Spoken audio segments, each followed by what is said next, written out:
I'm Shivani Gupta, and welcome to the Ask Shivani podcast. I believe that one of the best presents that you can give yourself is time to be able to sit down and ask yourself some questions. I believe that the quality of the questions that you ask yourself will determine the quality of your life. Welcome to the Ask Shivani podcast. Today I'm delighted to have Sobia Zafar on this podcast, who will tell us a lot about herself and her views, and we will get to ask her some questions. But in the meantime, let me tell you a little bit about her. She's a transformation and leadership expert. She has advised and consulted to governments, the United Nations, Fortune 100, academia, corporate, and also for purpose sector. She works with key women of influence, including CEOs, philanthropists, techpreneurs, and a very broad range of women, but mainly women who are leading change in the world. She's also an international speaker, and she's presented at forums like TEDx and the Commonwealth People's Forum, and the list goes on. She's also a regular on leading industry events on leadership, innovation, and top peak performance. And she has studied in different things, particularly in ETH in Zurich, and she's been invited to speak across the globe. Her little kids are the big source of her inspiration. Welcome, Sobia. Thank you. It's lovely to meet you while we're on Zoom. I'm not as good as in person, but this is the new world that we live in. Sobia, I read your CV and I think, wow, what an incredible array of things that you've done and that you continue to do. But in all of our journeys, there's some of those what I call transformational moments. There's times that things go really well, and there's things that are complete disasters. So take us through, 3 or 4 of your key moments or pivotal turns that have got you to where you have today. That's a very interesting question. And it's really hard to pin it down to just a few events in your life, because every event presents experiences, reflection that make you a better person every day. But as you might notice, I've lived around the globe a lot. So each time has been a different continent altogether. So probably each time that I've moved, which has at least once in a decade of my life, if not twice, I think that has been the biggest growth for that decade in terms of not only learning the new language, but the exposure, the diversity, the places you get to travel. There's just so much learning and growth in that. And it changes how you view life. It changes the person that you want to become. It changes your view on what's really possible and how you can be of contribution. So like when I started as a young person, when I was already speaking for UN forums in my early 20s. And I really felt that the weight of the world was on my shoulders. If I stopped, the world would stop.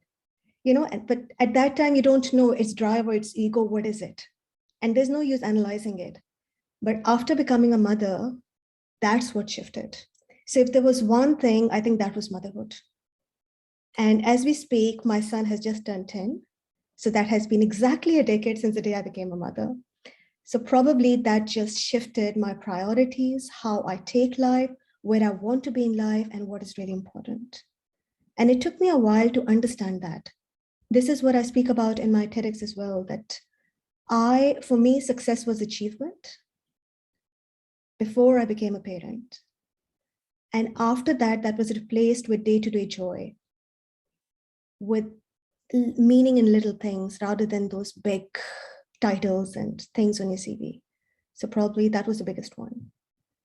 Yeah, that's wonderful. And I have an 11-year-old son, but we might need a different podcast and a different conversation about how to manage the energy of these boys and what the things they get up to. I also have a 13-year-old daughter, and completely different kettle of fish, as they say. So that's a different podcast conversation. And when you reflect back on all the different continents that you've moved on, was there one, as I was asking that question, and again, it might have been your first one because that's the first time you did it, or something recent that, really really made you grow, a lot or even exponentially? Was there one that really stands out in your mind? And obviously they were for different reasons, but one that really stands out for you? In recent, obviously the pandemic, because in Australia, I don't have any family. I have some beautiful friends that I could call family. I have beautiful friends to rely on. But the blood relation, you don't realize it until you have to go through it. For 2 years, I didn't see any family members. And I went in November 2021, sorry, just 2 months ago. And I'm so grateful that I was able to manage just before the Omicron variant started. But yeah, it's like managing that time and not realizing that I am finding it hard. But towards the end of lockdown in New South Wales, which is October, I found myself to a point that I was giving up. I tend to think I'm really strong and I'm emotionally sorted, but I think it was starting to build up. And it was so important that I go home and see my parents. Yeah, no, that makes sense. And I think for people, there's a lot of people that are at that edge of even people I thought, Sobia, that were very resilient. They seem to be a bit fraying at the edges the last few months. That probably leads me really nicely to the next question. One of the questions that I always like to ask is, challenges come your way. Obviously, navigating the pandemic, not being able to see the family for 2 years that you just shared with me. But there's also challenges that come our way, whether it's parenting, whether it's business, whether, different aspects of our life. Some people, Sobia, have a methodology, or they have a process, or they do something when something comes in the way, how they resolve those or assess those challenges and problems.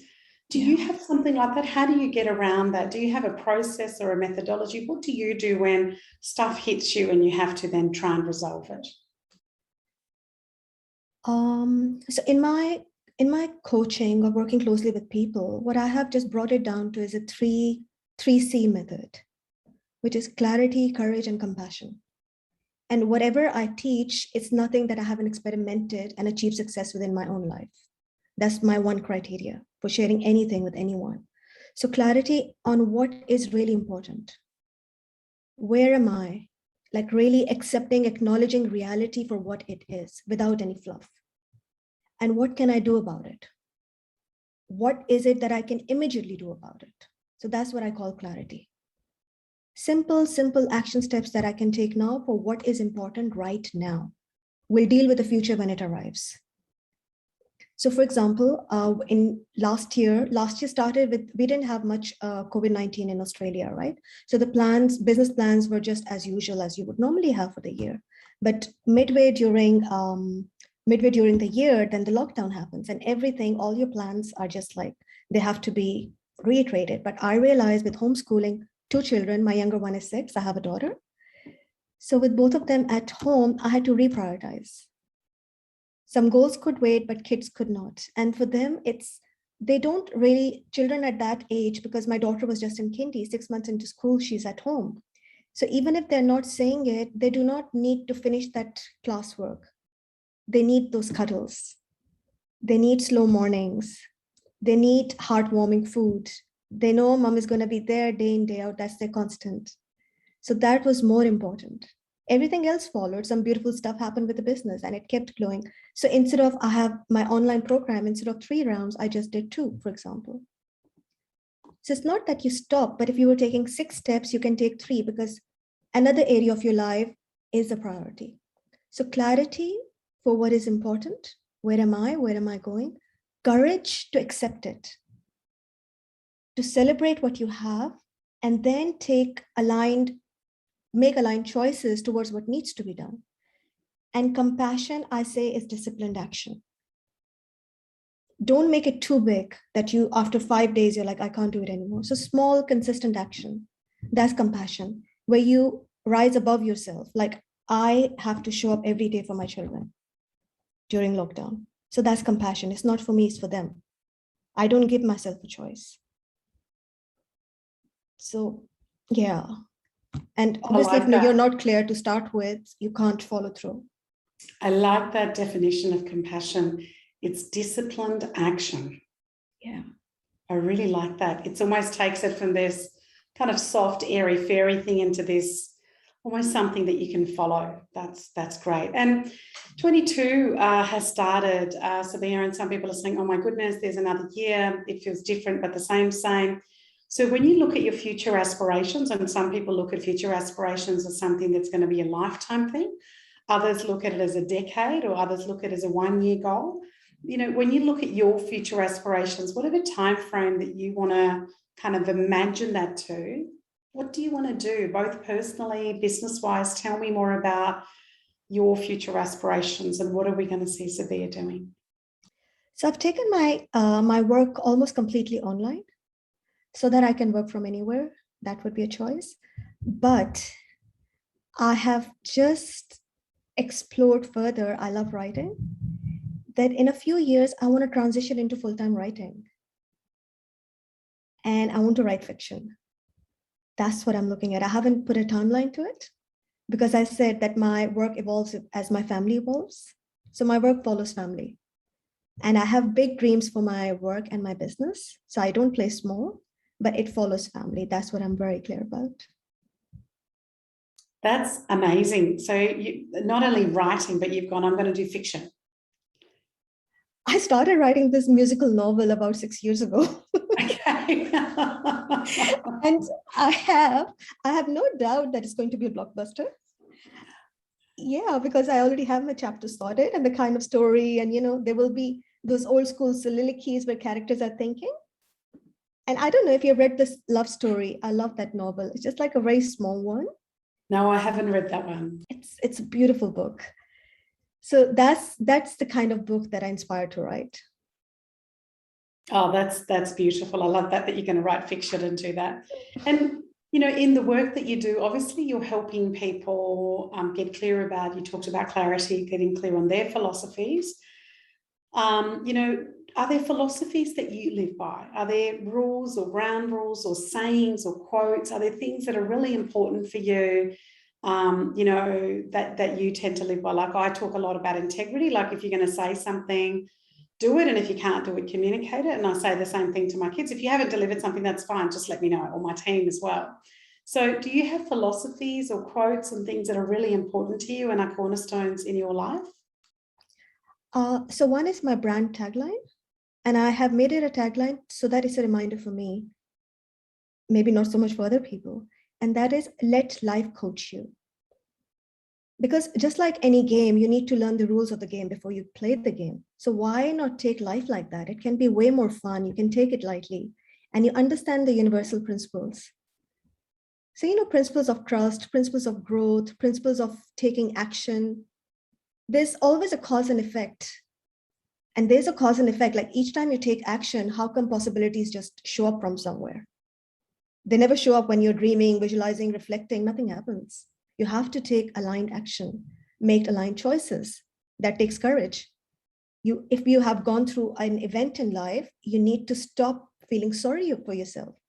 Rise from that space and become who you can become with all that strength that you have experienced.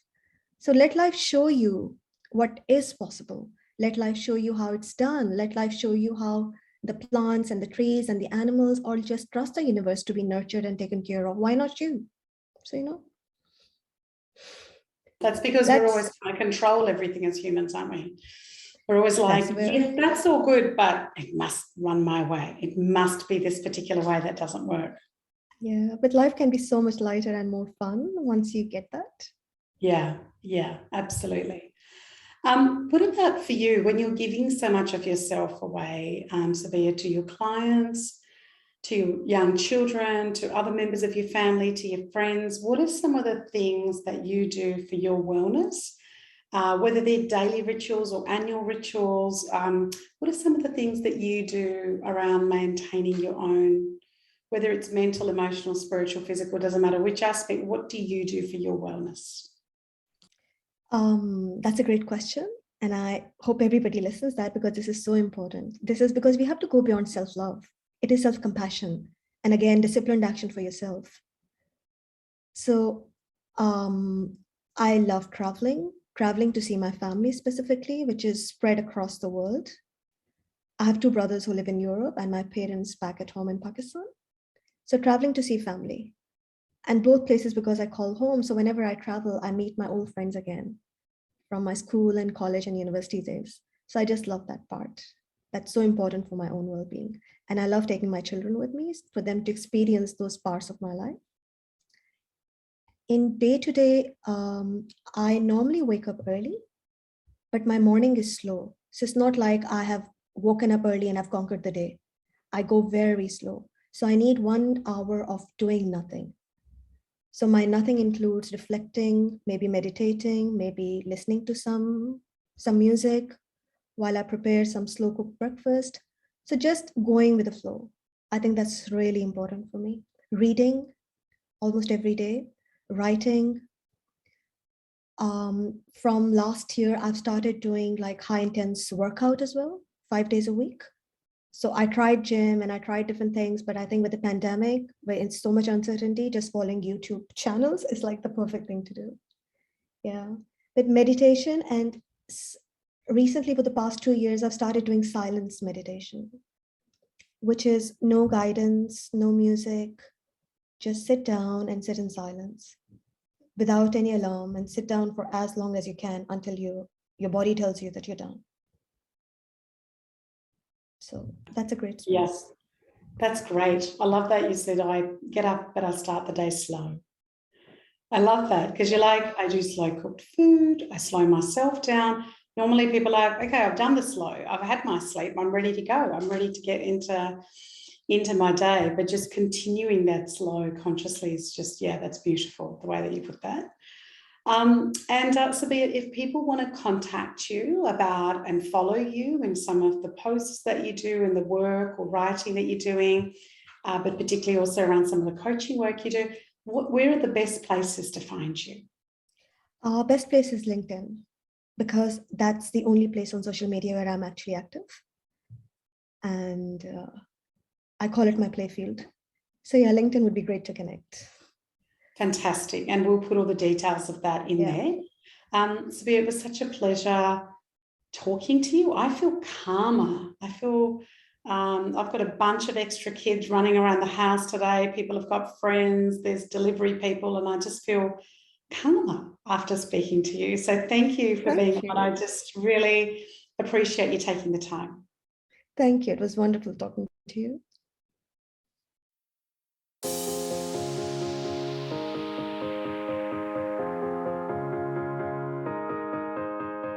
I'm Shivani Gupta, and you've been listening to the Ask Shivani podcast, where I got to ask some questions. Thank you so much for listening. Please follow Ask Shivani on Facebook, Instagram, and LinkedIn. And if you haven't done so, please go to the Apple podcast and subscribe, rate, and review this podcast. It would mean a lot. Thank you.